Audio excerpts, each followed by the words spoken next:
경기도 파주에서 국내 첫 아프리카 돼지열병 발생에 이어 연천군에서 추가 확진됨에 따라 이시종 지사는 도내 전역에 도지사 긴급 특별 지시를 시달했습니다. 충청북도는 위기 경보가 심각 단계로 격상됨에 따라 기존 운영 중이던 방역 상황실을 확대하고 재난안전대책본부를 가동했습니다. 충청북도는 농장과 도축장 등에 대한 일제 소독을 강화하고 현재 11개 거점 소독소 외에 4개소를 추가 설치합니다. 특히 농식품부에서 중점 관리 지역으로 지정한 6개 시군의 돼지에 대해서는 3주간, 경기, 인천 지역 돼지에 대해서는 1주간 도내 반입을 금지시켰습니다.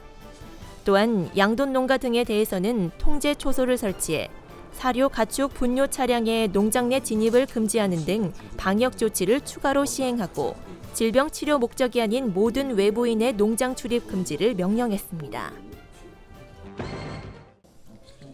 충청북도는 도청소 회의실에서 행정부지사 주재로 실국장이 모여 2019년 하반기 반부패 청렴도 향상 대책 회의를 실시했습니다. 이번 회의에서 한창섭 행정부지사는 올해 초 수립한 반부패 청렴도 향상 시책이 잘 이행되고 있는지 실국별로 점검했습니다. 이어 청렴도 1등도 충북 달성을 위해 최선의 노력을 다해달라고 강력히 촉구했습니다. 한편 충청북도는 청렴 1등도 충북 달성을 위해 반부패 청년 시책 40개 과제를 선정해 추진하고 있습니다.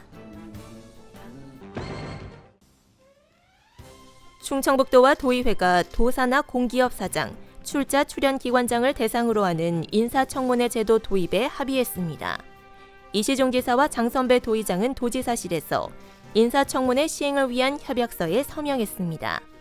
양 기관이 합의한 청문 대상 기관은 충북개발공사, 충북연구원, 충북테크노파크, 청주의료원 등 4개 기관입니다. 충청북도와 도의회는 청문 대상을 확대할지 여부는 청문회 결과 평가를 통해 추후 합의하기로 했습니다. 충청북도는 도내 토지와 주택에 대한 9월 정기분 재산세 부과액이 1,514억 원으로 집계됐다고 밝혔습니다. 올 9월 부과된 재산세는 모두 64만 건, 1,514억 원으로 1년 전보다 70억 원 늘어 약 4.9% 증가했습니다.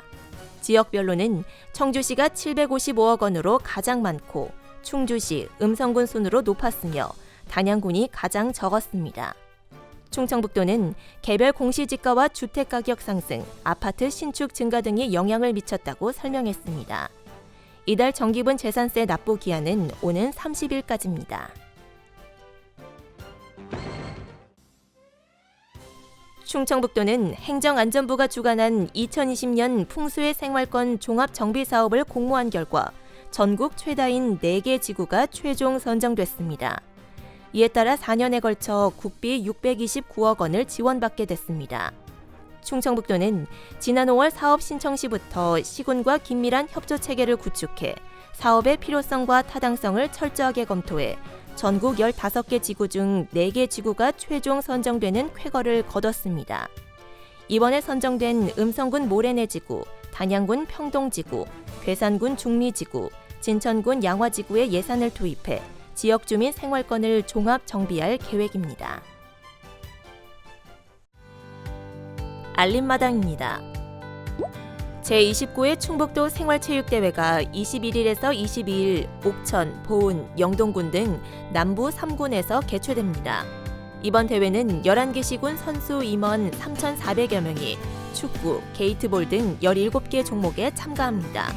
대회는 시군 간 과열 경쟁을 막기 위해 종합순위를 가리지 않고 종목별 시상만 실시합니다. 청주시의 하수도 요금이 내년부터 2022년까지 매년 25%씩 인상됩니다. 청주시는 이런 내용을 담은 하수도 사용 조례 일부 개정 조례안을 입법 예고했습니다. 하수도 요금은 동지역 가족용의 경우 올해 560원에서 내년에 730원, 2021년 910원, 2022년 1,140원으로 늘어납니다. 제천시가 맛집 중 맛집을 선정하기 위해 가칭 제천 맛집 인증 신청을 받습니다.